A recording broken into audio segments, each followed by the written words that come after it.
Good afternoon, ladies and gentlemen. I am Rituja, moderator for this conference.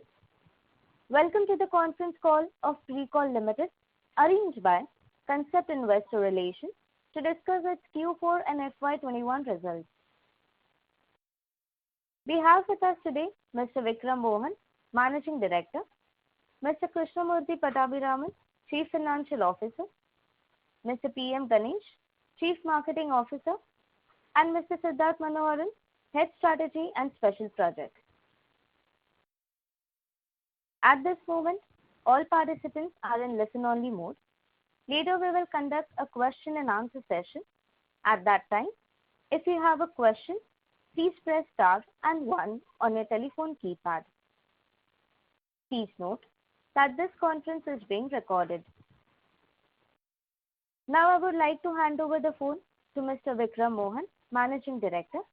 Thank you, and over to you, sir. Thank you, Rituja. A very good evening,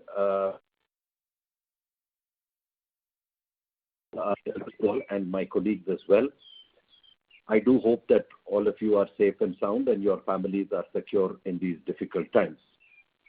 I'd like to welcome you for the presentation on our results for the last quarter and the financial year that has just ended on 31st March 2021. A presentation has been uploaded, and I do hope that all of you had a chance to go through the presentation. At the end of the presentation, we will have a question and answer session where my colleagues and I would be happy to take your questions. Prior to getting into the presentation, I'd like to share a few words about our performance in the last quarter and more importantly on the year gone by. The last quarter from January to March of 2021 did see some headwinds as the company is very dependent on import of electronics, and there has been a global electronic shortage and shortage of child parts like ICs on account of the global demand and supply scenario. In fact, it has been extremely acute, and we could have realized at least about between 25 to 30 crore higher sales for the quarter gone by, and also our EBITDA could have been about 1% higher for the quarter gone by, if not for this shortage and huge surge pricing in the price of ICs. Whilst we have been able to recover a large majority of this price increase from our customers, the overall shortage has resulted in loss of production, not just for us, but for the OEMs in the industry. Prices of essential commodities have also reached record highs, and it is expected to continue to remain at these levels. These do not have a significant impact on the company because these are indexed and as part of our indexation policy, and with a time lag, these monies will come back to the company. In the first quarter of FY21, as all of you know, in the first wave of Corona and the lockdown, the company had very minimal output and lost more than 2 months of production. And the full year operation results for FY21 essentially represents about 9.5 months of operation and not really a 12-month operation. Furthermore, we expect these disruptions to continue and remain and supply shortages all the way going until September 2022. And this is going to be the order of the day, compounded by the lockdowns happening in different parts of the country, which are going to also affect production and offtake from OEMs because of closure of dealerships in different parts of the state. Overall, we are happy to announce that our company has performed much better than the market. This has been primarily enabled by introduction of new products, product lines, introduction of new capacities, and increased share of business from our customers and overall market share increase. This has also been compounded by prudent cost control and productivity management and selective automation, which has helped us improve our earnings overall as a company and improve our EBITDA.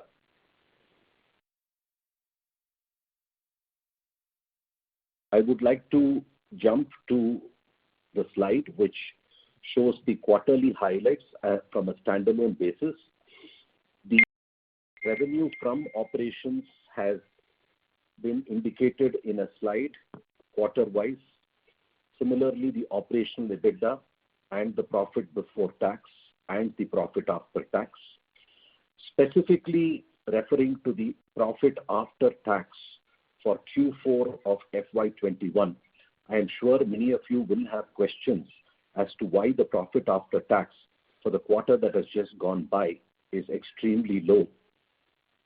I would request at the end of my talk for our CFO to specifically dwell on the subject and explain to you, as it is a non-cash item and is not cash depleting. Similarly, on the yearly highlights, the revenue from operations has grown from 1,139 crores to 1,336 crores, albeit on a 9.5 months of operation. The EBITDA has sharply jumped from 98 crores to 178 crores, and we are very confident of maintaining such EBITDA levels in the months to come once stability comes back to the industry come September 2022. The profit before tax, we have gone back into the black as we have divested all of our loss-making subsidiaries and have a much cleaner balance sheet. The profit after tax figure is fairly low, which again our CFO will be explaining in detail. Our revenue from operations compared to Q4 of 20 has grown by about 59% because Q4 of 20 also saw selective shutdowns because of COVID. And for the entire year, compared to FY20, we have grown at around 17.3%, whereas the market has degrown. The next slide talks about the profit and loss from operations, which has been graphically depicted earlier. And an important point to be noted is the EBITDA that has accrued from operations. It is about 133 crores versus 113 crores in the prior period for the entire year. From a cash profit and free cash flow, which is what I would like to dwell on, we have made a cash profit of 137.66 crores in the year gone by, as against about 69.64 crores in the prior year, which is FY20. And our free cash flow generation has, after capex, has gone up substantially to about 108 crores versus 16 crores in the prior period. As I mentioned in the earlier calls, we are going to be capex light mode for FY22 also, as we have incurred significant capex in the prior years, FY18 and 19, to enable all the new business.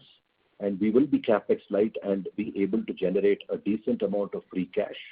This free cash has helped us also pare down our debt and control our working capital, which is giving us a lot of resilience in this particular quarter when there are a lot of lockdowns and shutdowns of the industry. I hope all of you are clear about the balance sheet, both for the standalone and the consolidated.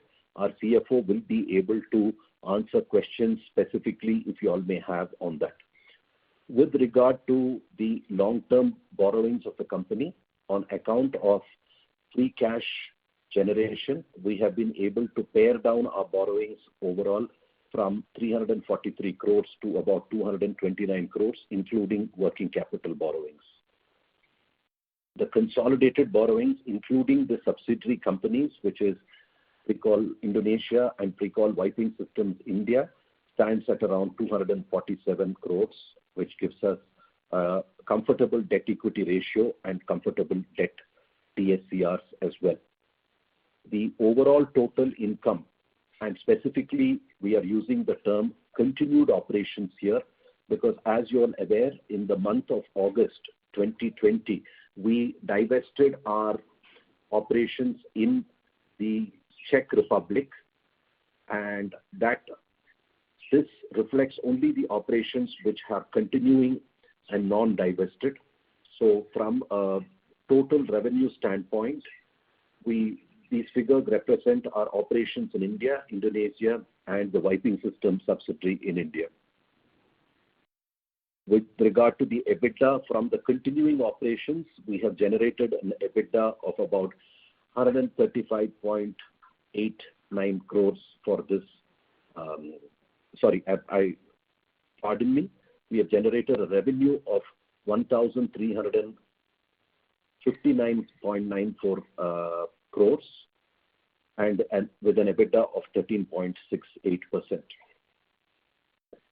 Going into some key parameters like the quarterly sales. In the January to March quarter, the vehicle production, which is given by SIAM and ATMA data, various sectors of the business have grown quarter to quarter. We are talking of Q4 FY21 versus Q4 FY20. The two-wheeler and three-wheeler industry by 26.59%, whereas Precol's growth was about 63.34%. The four-wheeler industry grew by 22.96%. We grew by 42.21%. This is also because we started from a low base, and the two-wheeler, our growth is higher because of the introduction of the new products, namely the FBM. Commercial vehicles grew by 48.73%, whereas Precol has grown by 203%. This is because we are becoming an increasingly important player in the commercial vehicle business, and we will have a very large share of business going forward in the years to come as we have won a significant amount of business away from competition. In the off-road vehicle business, which is a small number, the industry grew at 39.32% and we have grown by 50.57%.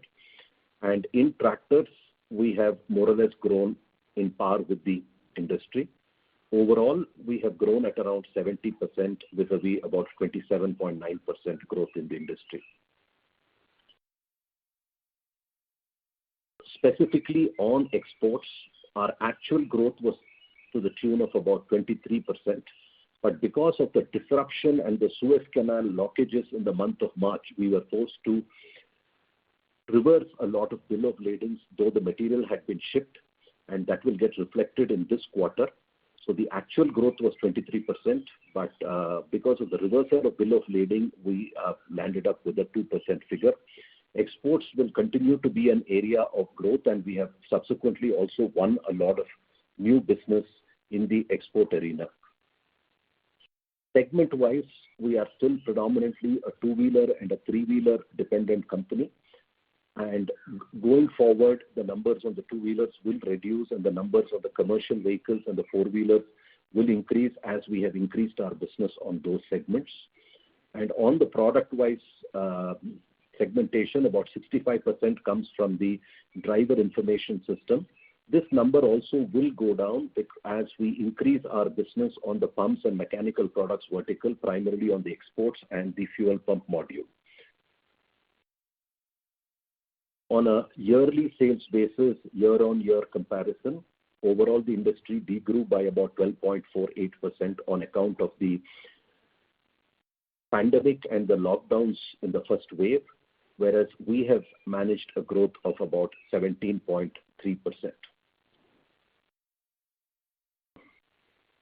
Again, the next slide gives you the segment-wise sales, the sectors versus the product-wise breakup. The next slide is specifically reflecting on month-on-month comparison for the same months in FY20 versus FY21. And if you notice, from the month of April and May were very negligible months, and we started catching up from the month of July. And from thereafter, we have had significant growth over the prior year. I would like to congratulate our business development and technology team. Our company continues to invest very heavily in technology, which has helped us win a lot of new business. And some of the new electronic digital cluster businesses that we have won across various two-wheeler customers are given in this slide. The next slide talks about some of the LCD, TFT, and electronic vehicle clusters that have also been productionalized in this quarter. And this is going to see a lot of traction going forward. The next slide shows our passenger vehicle and CV clusters. We will have a 70% share of business from the Tata Motors Group going forward, and this will help increase our four-wheeler portfolio of business. We have also added a few other four-wheeler portfolio customers, which I will request our Chief of Marketing, Mr. Ganesh, to dwell upon. We have also increased our share of business in the commercial vehicle space with Volvo Eicher, Ashok Leyland, and Tata Motors and Force Motors, and some of them are electronic clusters as well. The fuel pump module, which has added significant turnover for us this year, for which 2 plants have also got added in the south and the north, are shown in the next slide, what we are doing for TVS and for Hero MotoCorp. And we are also developing a new range of pumps for Bajaj and few other customers. Pardon me. This vertical today has a significant amount of import dependence from China, and the company is actively working, and over the next 12 months, we will be able to localize a lot of the key import parts, thereby reducing our forex outflow. One of the new and prestigious export launches is for the Peugeot Citroën Group to Morocco, which is also an electronic instrument cluster for a city commuter vehicle that we have won, and some export launches for JCB and New Holland for Turkey and UK markets. We have consciously grown our export business on the pumps division, on the very heavy duty pumps, and some of the pumps that we have developed for Polaris and Generac are shown in the next slide. These are going to significantly contribute to export revenue. The next slide shows pumps that we have developed for Caterpillar, very, very large pumps, even weighing to the tune of about 80 kilos per pump, quite complex pumps. And Caterpillar business has kicked off, and the volumes will grow in the next 2 to 3 years, which will see significant growth in the exports revenue. And some of the other products developed for Harley Davidson, Ducati in Italy, and BMW in Germany. These leisure segment and high-performance bikes will continue to be powered by conventional IC engines in the foreseeable future as performance bikes before they get converted to EV.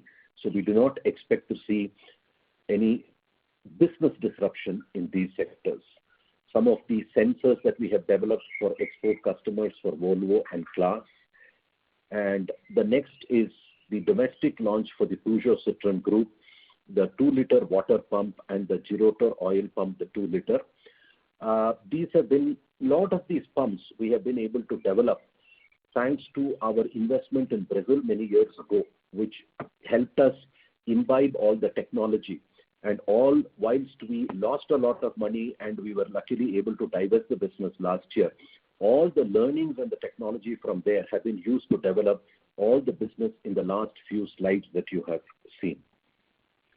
Some of the domestic launches and a very new technology pump is also the variable displacement vane type oil pump, which is a very complex new generation pump, which has also been developed in-house. I'm very proud to say that all the above developments that you have seen have been completely developed in-house with indigenous technology, with no technical support or technical collaboration whatsoever from any other agency. And that reflects why a significant portion of our spend continues to be on technology and process development, which helps us develop these products at a very cost-effective manner, including cost-effective processes, helping us maintain EBITDA and a lead in the market. The next slide reflects on the automotive industry, and the source is the ICRA report published in May. This report did not take into account the effects of the second wave of COVID, which, as all of you know, has been far more disruptive than the first wave of COVID. We are happy to report, whilst we have had a lot of COVID cases across the various employees and plants of the company, we have not had a single fatality, and we have a COVID relief cell working to help the employees constantly, and continuous immunization drives where over 50% of the employees have been completed vaccination. And we do hope with a little more availability of vaccinations that by the month of July, we will be able to complete the vaccinations across all our employees, across all our plants. We assumed that the disruption in the industry is going to be not so heavy, but considering the quantum of the second wave, the disruption has been very, very brutal, and we have seen loss of sales from April. May and June months will be rather bad, as most of the OEMs have huge shutdowns and most dealer points are closed, and we do expect a recovery in the industry from July. The tractor segment also is expected to be a little slow this year because of the domestic, in spite of good monsoons, there is an agricultural output slump because there has been no offtake because of the lockdowns, and the industry reports that the tractor industry may grow only 3.5%. Excuse me. Some of the other factors that will continue to plague the automotive industry this year are the shortage of semiconductors, steel and commodity prices seeing an all-time high. These will not have a significant impact on the earnings of the company, but the semiconductor shortage will not have a significant impact on the earnings of the company, but will have an impact on the sales of the company, as the lead times have increased to 32 weeks for the supply, which will result in higher inventories and some supply dynamics. Overall, industry experts predict a hockey stick recovery like what happened after the first lockdown. So we do sincerely hope, and we are fully geared up to meet that sort of a demand when the industry revives from July and goes back to some degree of stability after September. The next slide talks about the estimates for the two-wheeler segments. Of course, this slide was prepared with data compiled as of March and released in May, not taking into account the second wave of COVID, but these are the recent reports we have, and we expect the growth to be a little slower than this on account of the second wave. Similarly, on the passenger vehicle and the commercial vehicle sector. Only thing, the hockey stick recovery will be delayed by a few months compared to what this report has to say. Coming to the tractor segment, they are predicting a very low growth, again because of the challenges because of the pandemic. We do hope that all of you have gone through the presentation, and we are happy to take questions. But prior to taking questions, I will request Mr. Krishnamurthy, our CFO, to explain specifically on the lower profit after tax for Q1 of FY21 and how it is a non-cash item. Krishnamurthy, over to you, please. After Krishnamurthy finishes, I will also request Ganesh to give a 5-minute presentation on the business prospects for the company and the outlook for the industry on the whole, after which we will move on to questions. Thank you for your patient hearing. Thank you, Mr. Vikram. This is Krishnamurthy.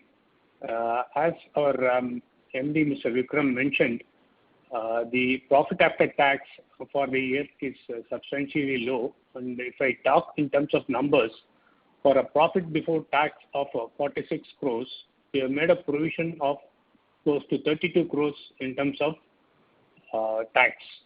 This is substantially high, and the obvious reason is our taxable profit is much more than what the book profit which you have disclosed in our financials. There are two major reasons for that. One is our IT depreciation is much lower than the book depreciation, because our IT depreciation follows the gross block concept as per income tax rules and the return down value method. This is close to 33 crores is the impact because of this. And the second reason is one of disallowance which you have consciously taken with respect to certain expenditure for our overseas subsidiaries, which we, on a conservative basis, we thought it may be a point of contention with the income tax authorities, and therefore we have taken it as a non-taxable item and provided for tax in this. As a result of this, our taxable profit has gone up to close to 96 crores, for which we had to make a provision for tax. But looking at these two major impacts, the depreciation is a temporary impact, timing difference, because as we go along and we start making investments, our depreciation, tax depreciation will also go up, and it may not continue in the future years. And the other one is a conscious decision which we have taken so that we do not get a impact with the retrospective effect in the future. But we propose to take a professional view on this before we file the return and take a conscious call as to whether we can claim it as a taxable expenditure also. But looking at the total provision of close to 33 crores which we have made in the books, none of this will be a cash outflow item, because the entire value will get adjusted against the MAT credit which we already are carrying in our books based on the book profits we made in the past years, for which we have already paid the tax. So although we made a provision of 33 crores in the books for the tax, their cash outflow on account of tax for the current year will be nil, and we will see the impact in our cash profit and cash generation also, which continues to be healthy, which you will see as part of the presentations made by Mr. Vikram.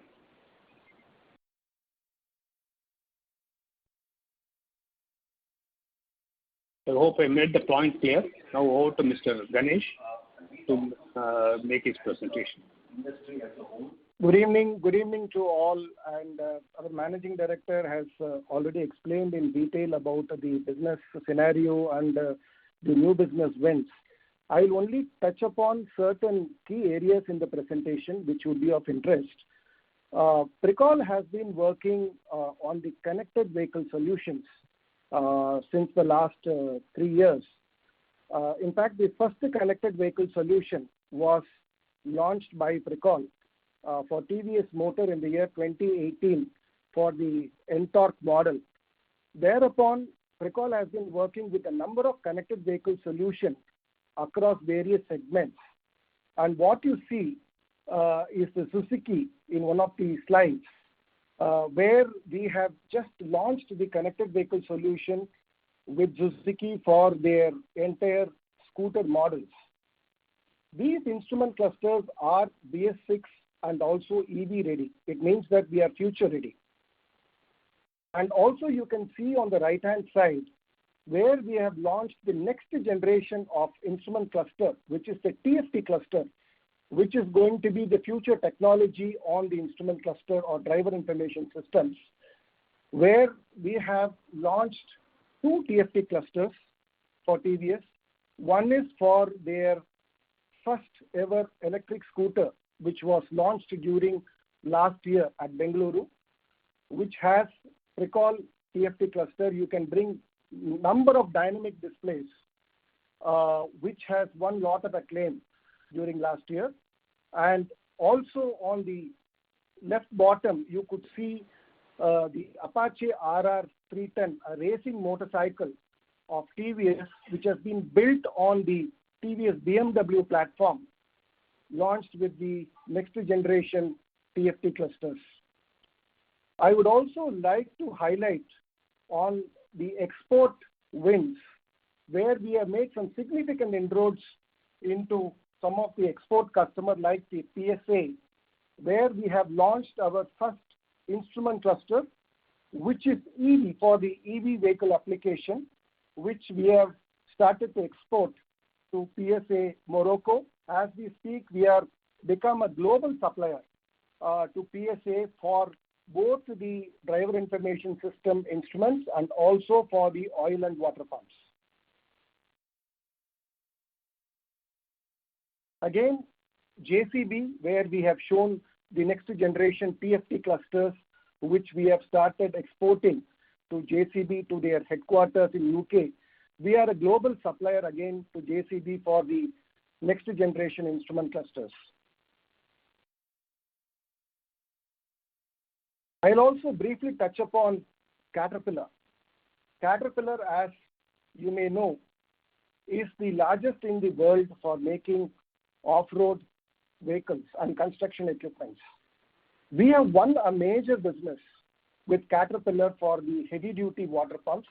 Like our managing director explained, these are very uniquely manufactured water pumps, and they are weighing more than 80 kilograms. There are a number of oil and water pump programs that we are working with Caterpillar. The Harley-Davidson, again, is a global business that we have won, and we have started manufacturing the oil and water pumps for Harley Global from our facility in Indonesia. This facility would cater to the ASEAN manufacturing center of Harley and also to the US. You can also see that some of the leisure motorcycles like Ducati and BMW, we have made major inroads in the oil pump and water pump.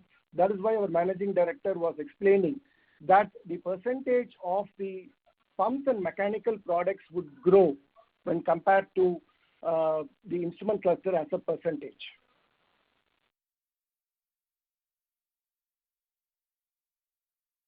I will last touch upon the PSA business, a breakthrough business which we have won into the passenger car after we have become a global supplier to Renault Nissan during the year 2016. This is a very major breakthrough for Pricol to manufacture both the existing technology and also the next generation technology, which is the variable displacement pump, which would be produced in India by PSA, and majority of the engines would be exported back to global countries. So our variable displacement pump would be used for the global market by PSA.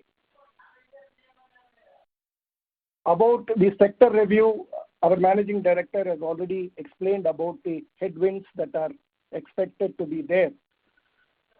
We have started seeing that the sales has been disrupted starting from April because of closure of number of OEMs, and also the dealer points also has been closed. So we expect muted sale to continue to happen in June also.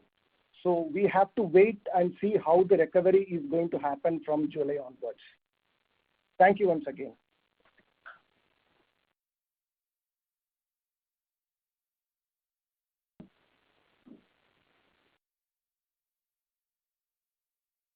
Thank you very much. We will now begin the question and answer session.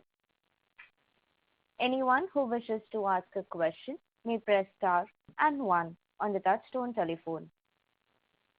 If you wish to withdraw yourself from the question queue, you may press star and 2. Participants are requested to limit your questions to 1 per participant. If you have a follow-up question, you may rejoin the queue. And to use handsets while asking a question. Ladies and gentlemen, we will wait for a moment while the question queue assembles.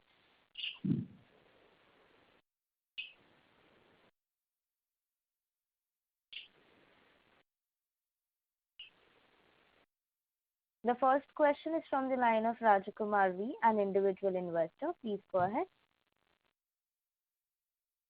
Yeah, thanks for taking the question. Am I audible? Yes, please, Mr. Rajkumar. If you can be a little louder, we'd appreciate it. Yeah. Can you hear me now? Yes, please. Okay. So 2 questions. So one of the slides you mentioned about the telematics solutions.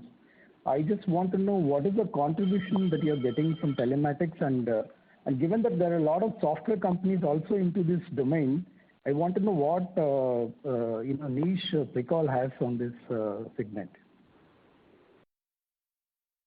Mr. Rajkumar, telematics is a growing business, and at this point of time, the slice of the pie is quite small, though we are the lead player in this industry.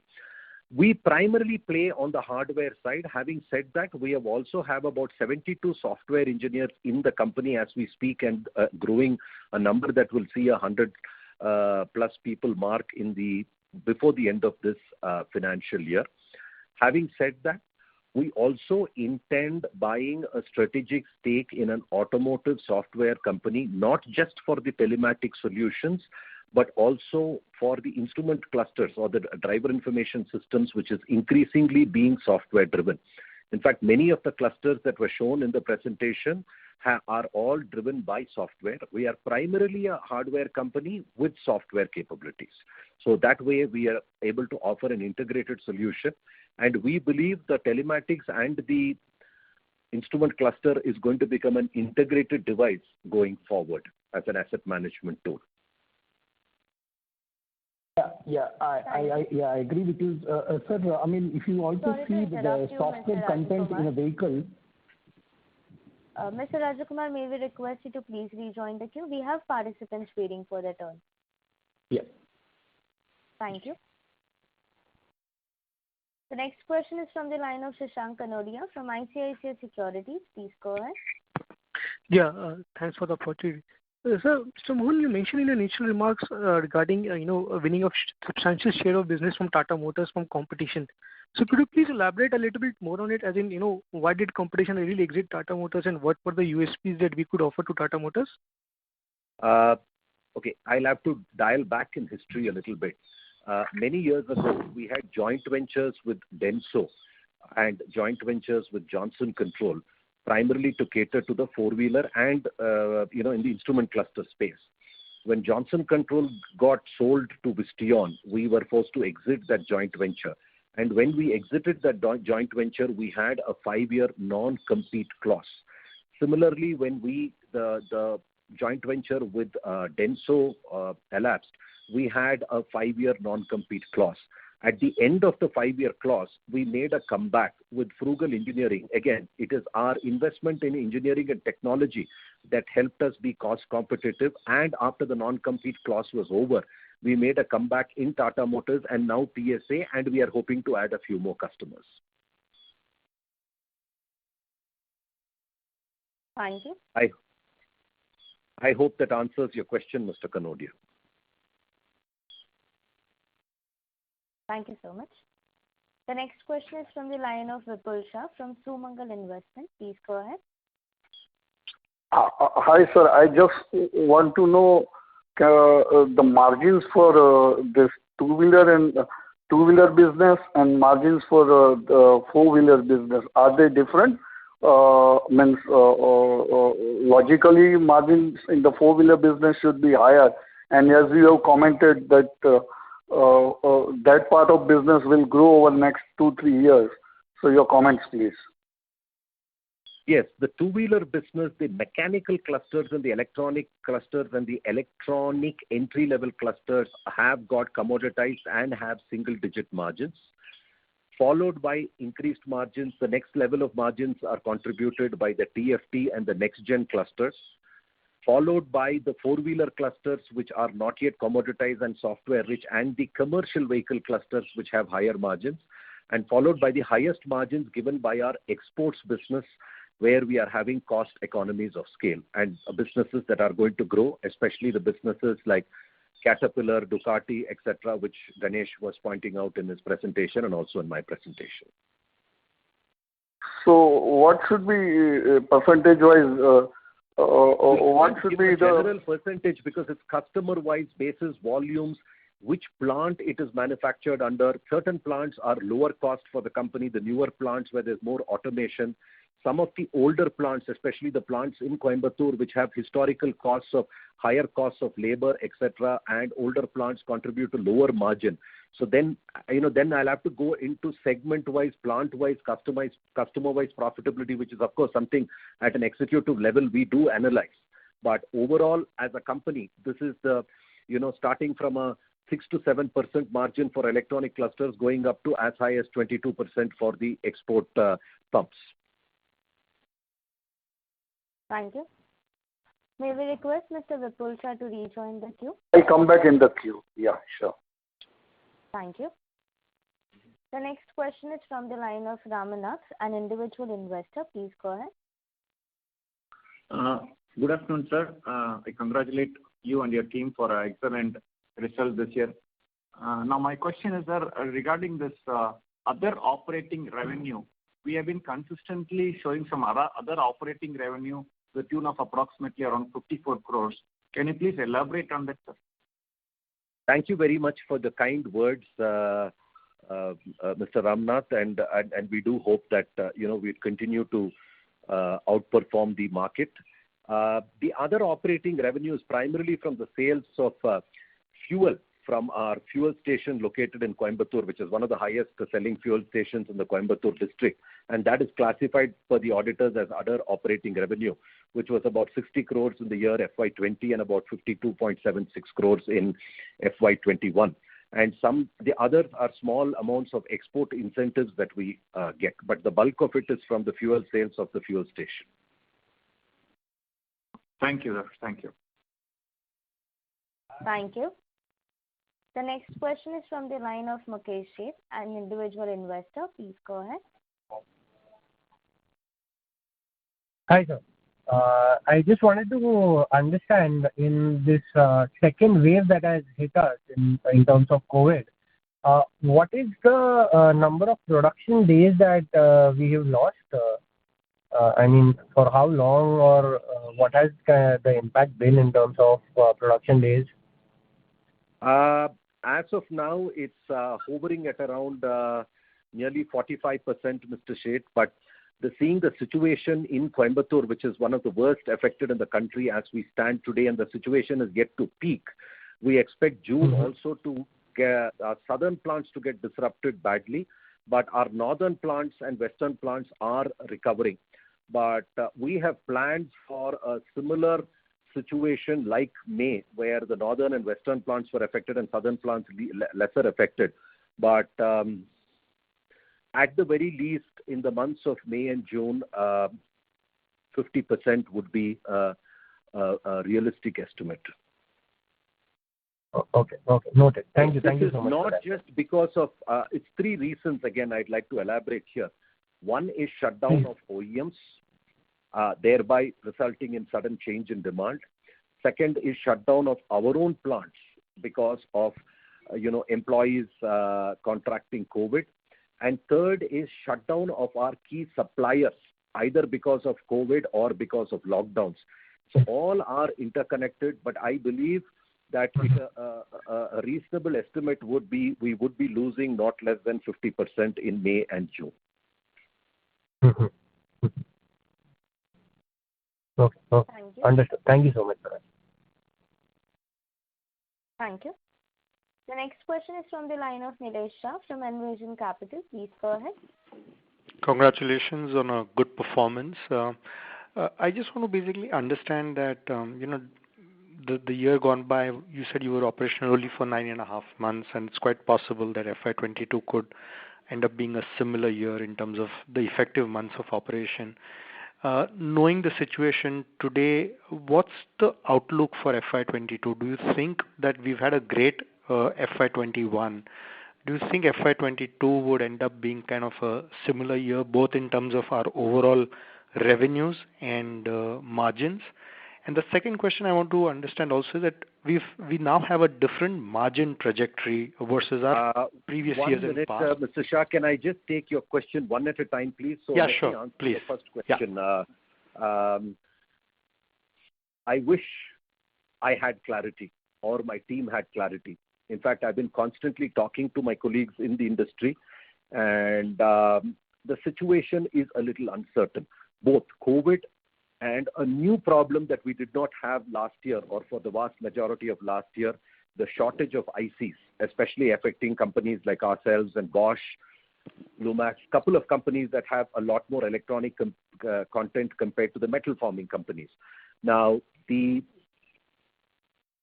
lead times for select ICs have gone up to 32 weeks, and we are unable to predict a 32-week supply and demand situation.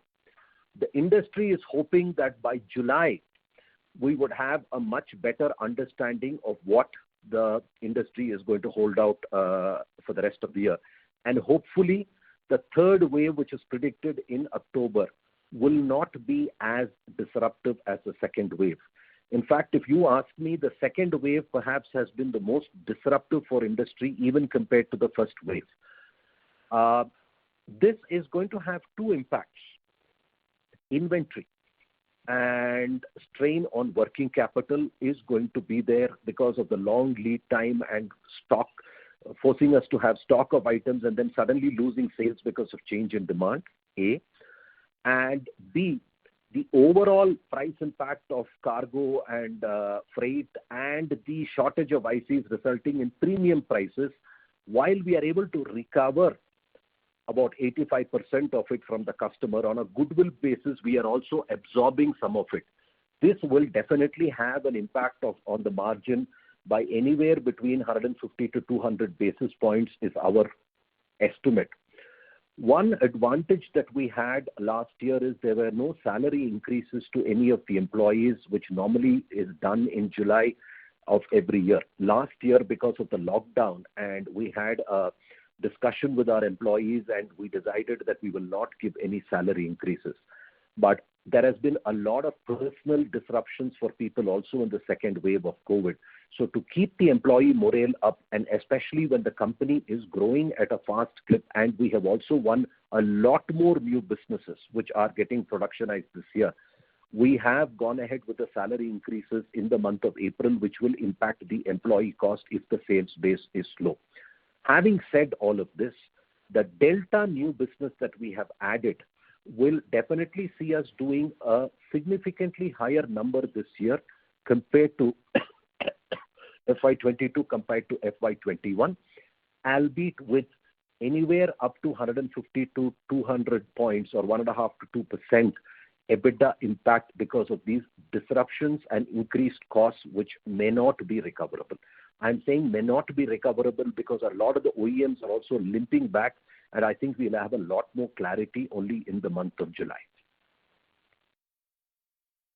May I request Mr. Nilesh Shah to please join the queue? We have participants waiting for their turn.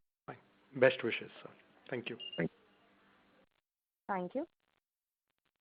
The next question is from the line of Rajkumar, an individual investor. Please go ahead.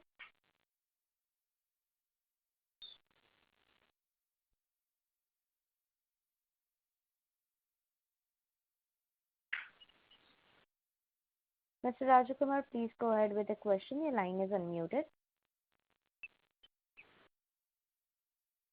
Hello, can you hear me? Yes, Mr. Rajkumar. Yeah. Sir, this question is for the CFO. Sir, your explanation of this tax increase, you were talking about some income tax depreciation, book depreciation and all that. So I thought all those should get offset with your deferred tax. So I think, if you may, kind of relook at and give a better explanation, offline I can send you an email. That would be really helpful, sir, because this charge is too high, and it cannot be due to your changes in your book depreciation and IT depreciation. It should be primarily on account of some expense here to which you are taking a call that it may not be allowable as a reduction from a tax standpoint. Can I request our CFO, Mr. Krishnamurthy, to respond to this, please? Yeah, Mr. Rajkumar, the deferred tax adjustment, after considering the deferred tax adjustment, only there is an actual tax of tax provision which is higher by this amount. And as I said, there are two reasons. One is tax, the other one is a specific disallowance which you have taken on a conservative basis. Both these things account for this difference, and this is on the current tax provision after adjusting the deferred tax adjustment. So if you you and I can get into an offline discussion, and I can explain it more in detail if you want an explanation. Okay, sir, I will do that. I don't want to waste all of our time for the lengthy explanation. Thank you, sir. Thank you, Mr. Rajkumar. You can send an email to our company secretary who will forward it to our CFO, and he will directly take it up with you. Yes, sir. I will do that, sir. Thank you, sir. Thanks for taking the question. Thank you. The next question is from the line of Shashank Kanodia from ICICI Securities. Please go ahead. Yes, sir. Could you please help us understand what is the gross debt on books as of March ending FY21, and what will be the trajectory going forward over the next 2 to 3 years? We are hoping to be neutralize our debt, provided without these lockdowns and other things. We were hoping by FY23, but with the way things are standing and the lockdown, I'm not able to clearly predict, because we don't know when this wave is going to lift, and is there going to be a third wave and disruptions, because there are even questions saying that if things were normal, and we know that business is going to be the way it is with normal growth rates, we can project. But the gross debt on the books as it stands today forms part of the presentation, but I will also request Mr. Krishnamurthy to give out the figures. Krishnamurthy, over to you. We're talking about the gross debt, right? Yes. Yeah. So the gross debt is something around 235 crores at the end of 31st March, and we have started bringing it down, and it is already down to 230 crores as of now. As we go along, our prime focus is to generate enough cash and repay as much as possible, first targeting the high-cost debts and then the rest of the loans. But our working capital borrowings will still continue. Currently, we are at, for the working capital as at the end of March, we have brought it down almost to zero. But as the cash generation requirements go up during the current year, partly cost because of the pandemic, we might slightly go up on that. So working capital borrowing has already been brought down, and the long-term borrowings in a phased manner will be brought down in the current year. Our prime focus is to use our cash generation to repay the debts in the current year. So in the base case, we should be retaining around 150 crores of gross debt, right, over the next FY22-23. Is this the minimum assumption that we can work with? That would be very comfortable. That would be an extremely comfortable. Our internal targets are higher. Because in one of the media interactions you have... And also I would like to state that our capex is going to be pretty light in this financial year. So the cash generation will go down to paring down debt. Right. And sir, one last thing. Sir, are we present in Ola Electric or any thought process since you already have EV-enabled instrument clusters? We are in talks and developing products for almost all the top 5 EV players in the country. Non-conventional OEM EV players in the country. But sir, any breakthrough with Ola? Because these guys are really talking big in terms of numbers. To interrupt, Mr. Kanodia, may I request you please rejoin the queue? Thank you. I will take that question. No breakthrough as yet, because their first clusters are not coming out of any conventional manufacturer, but we are in discussion. And their programs are also delayed, I'm given to understand. I may be wrong. Thank you. Thank you. The next question is from the line of Manish Srivastava from Amara Management. Please go ahead. Yeah, hi. Thanks a lot for the call and quite a good set of numbers. Just wanted to understand this asset write-off in the last quarter. That's quite a bulky item. I can see in the cash flow statement almost 10.5 crores of asset write-off. What's the reason for this sudden number? And but this 10.5 crores does not add up on the taxable profit. Like the gap between the taxable profit that you suggested of 96 crores versus the 48.5 crores of PBT in the book account. That's a 48 crores is a very large gap to explain from the book and tax depreciation and this asset write-off for subsidiary. So can you explain that? Thanks. We will answer that question in 2 parts, Mr. Srivastava. The first part on the asset write-off I will take, and the second part I will request our CFO to answer the question. On the asset write-off, we had got into multiple new programs a few years ago, and one of them was the oxygen sensor, which didn't go through. We were not successful. So we took a call to stop that program, and all the assets and the lines and the tools that were developed for that program.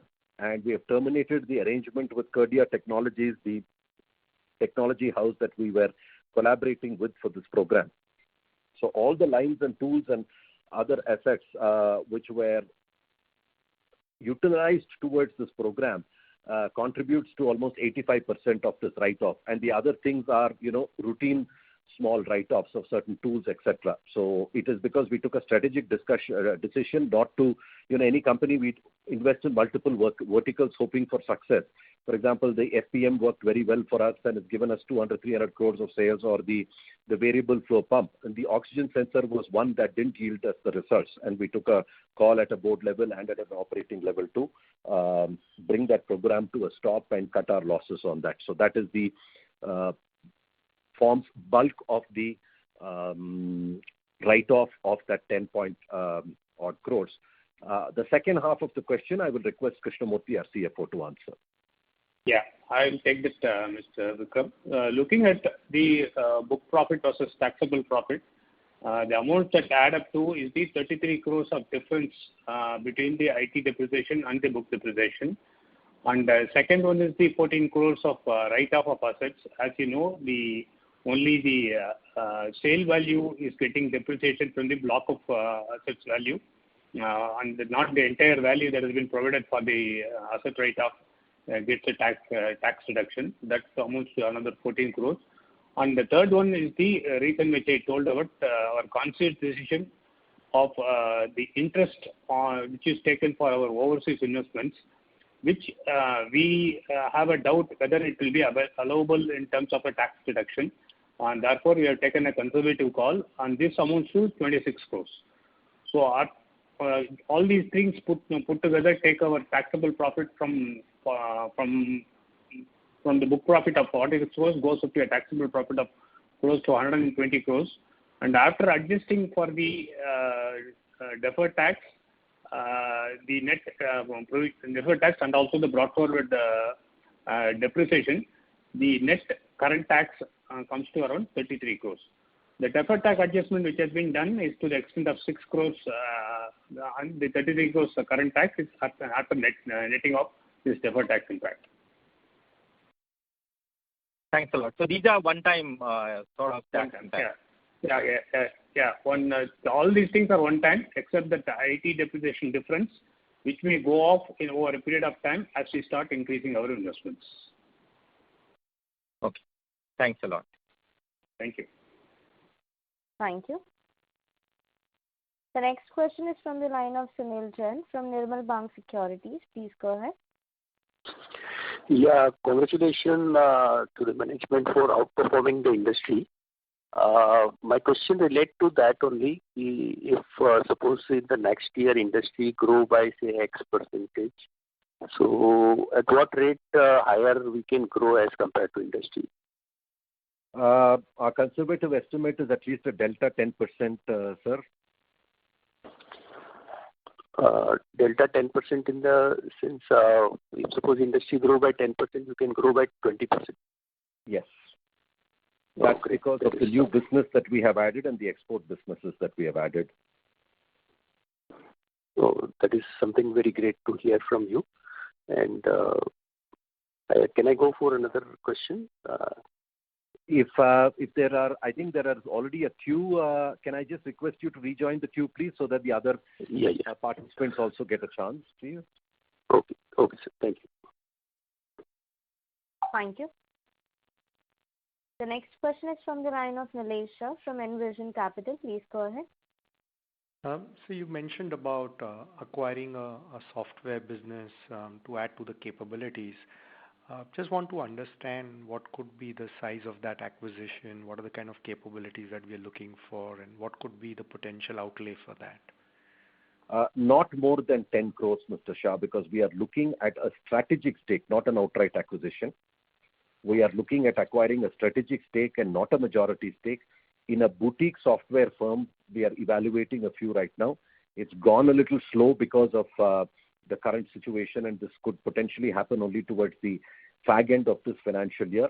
This is only to strengthen our technology abilities to serve our customers better, as our products, especially on the DIS and telematics, are becoming more software rich. So this is not to add turnover directly to the company or anything. This is only to bolster our own in-house technology capabilities. And it will be a strategic and not a controlling stake. That's what we envisaging at this point in time. Fine. Thank you so much. Good luck. Thank you. The next question is from the line of Vipul Shah from Sumangal Investments. Please go ahead. Hi, sir. Where do you see this contribution of these new initiatives like Caterpillar reaching as a percentage of turnover over next 2-3 years? It's not just Caterpillar. Are you referring to new initiatives? Because we have launched a lot of products on the like the FPM, where we are increasing, which has gone from almost 0 to 200 today, which will go again by another 250 crores, including the exports business, etc., over the next 2 years. Ganesh, correct me if I'm wrong. What FPM business and export business we have added delta about 200 crores today will grow to about 400 to 450 crores over the next 2 years. Correct me if I'm wrong. That's right. You're right, Vikram. Okay, sir. Thank you. Thank you.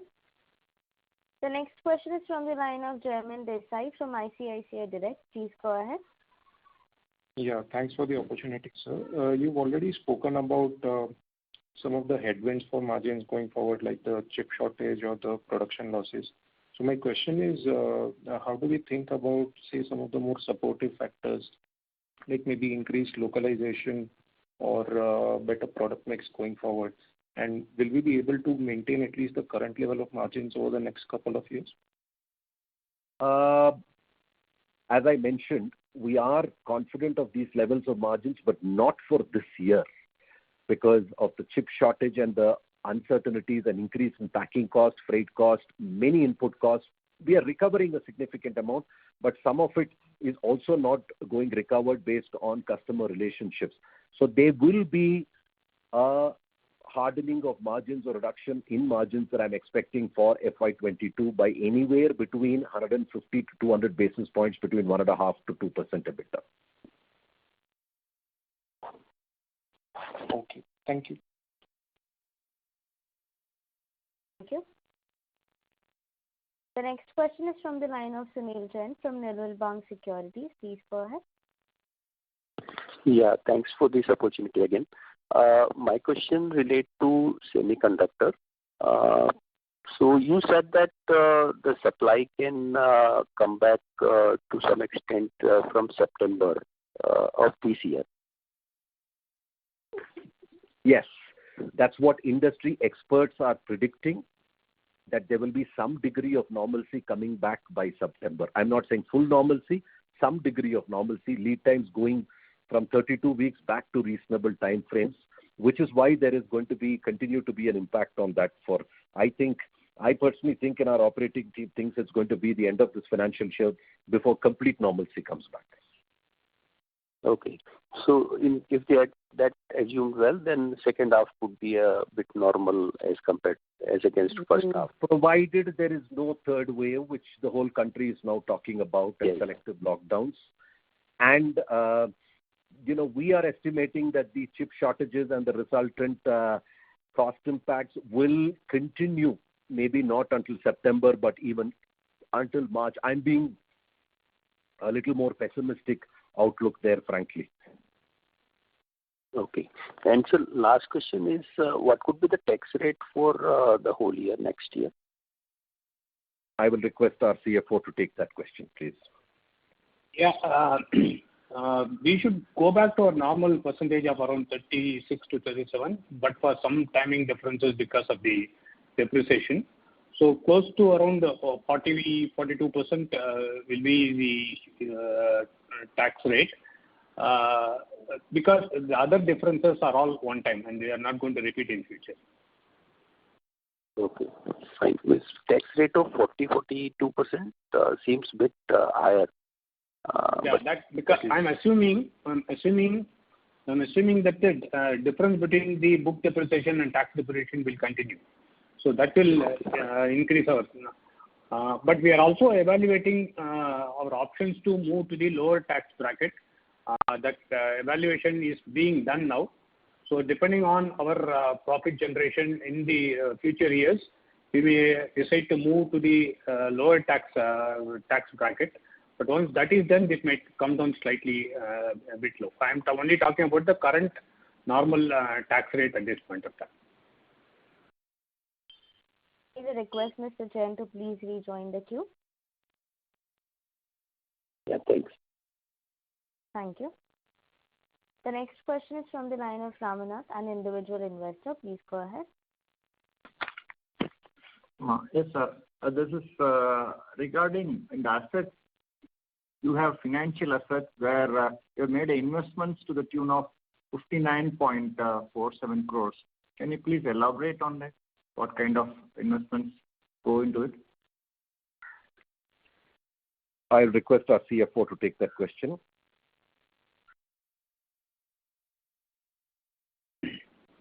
This reflects our investment in our subsidiary companies, mainly Pricol Wiping Systems, where we invested to the extent of 14 crores. This is the only, and also in our overseas subsidiary in Indonesia.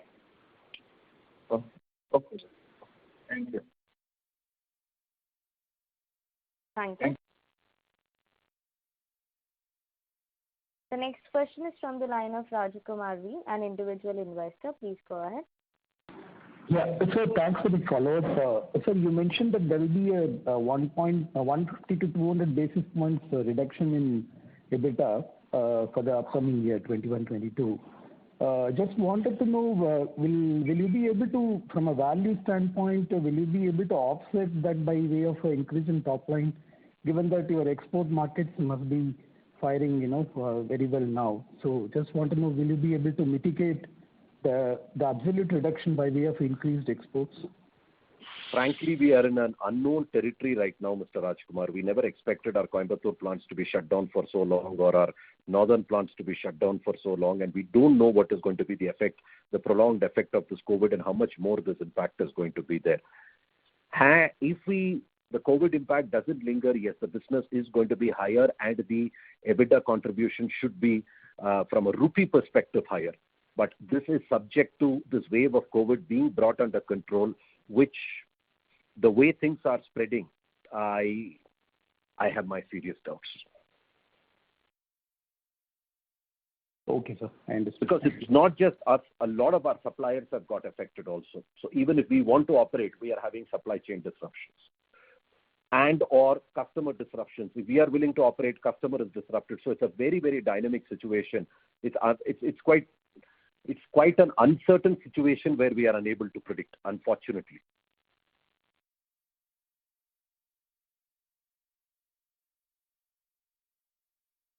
Thank you. The next question is from the line of Manish Srivastava from Amala Management. Please go ahead. Again, troubling on the tax issue itself. So the losses that we had booked in last 2 years, significant losses, they don't give us any tax shield for future? Those losses will be capital losses, and it will not. It will be adjustable only against capital gains. So they can't adjust against them against business losses. So they all of them were complete capital losses only. There was no business loss there. That's right. No, yeah. This was investment made in overseas subsidiaries, which was written off, and we had actually impaired our investments and taken it down. So it is not a business loss that we incurred. It was a capital loss, and in fact, last year we had impaired investments. Okay. And in your cash flow statement on discontinued business, you actually have a negative hit from discontinued business. How is that arising still? Sorry, come again. About 10 crores of negative hit on your cash flow from discontinued businesses. How is that happening? No, we had partial operations coming in the last year, and we completely closed and provided for those losses only in the year 2021. The year before that, we sold those businesses only in August 2020. So in this financial year, there are the operating months of April, May, June, July, and August of those businesses. Okay. Prior to sale. So there is about 12-13 crores of cash loss in your consolidated accounts on that count. Yes, for funding prior to the disinvestment for this financial year. Fair enough. Yeah. Thank you. Ladies and gentlemen, to ask a question, you may press star and 1. I think now that we have... Oh, sorry, please go ahead. Thank you. The next question is from the line of Shashank Nodia from ICICI Securities. Please go ahead. Yeah. So, sir, as you rightly mentioned that we have done good amount of capex in the past. So, what is the peak revenues that we can realize of the current gross block? About 2,400, about between 2,200 to 2,400 crores basis the product mix. Right. So, in foreseeable future, next 3 years, we should be quite capex side. So, roughly in the range of 20. Next 2 years, after which we will go in for another round of capex. Because we are developing a certain set of products for the EV vehicles which are other than the instrument cluster, which we would like to productionalize in FY24. So that we expect a round of capex to go in at that point of time to keep this level of growth going. Right. So capex spend in 23 and 22 would be around about what quantum? We will be 30-40 crore sustenance capex. This is for constant replenishment of tools and also for productivity improvements and automation. I mean, it's going to be just around that number or even slightly lower. Yes, sir. Thank you so much. Thank you. That was the last question for the day. I would now like to hand the conference over to Mr. Vikram Mohan, Managing Director, for closing comments. Thank you very much for all your questions and for your support to the company. And I would like to thank, first and foremost, all our employees who have stood with us through this difficult time and in spite of enormous personal hardships have been making it to the factories and offices to continue operations. And I would like to express my gratitude to them. And I do hope that this wave of COVID will pass and normalcy may return and may everyone stay safe, healthy. Thank you very much. God bless. Thank you.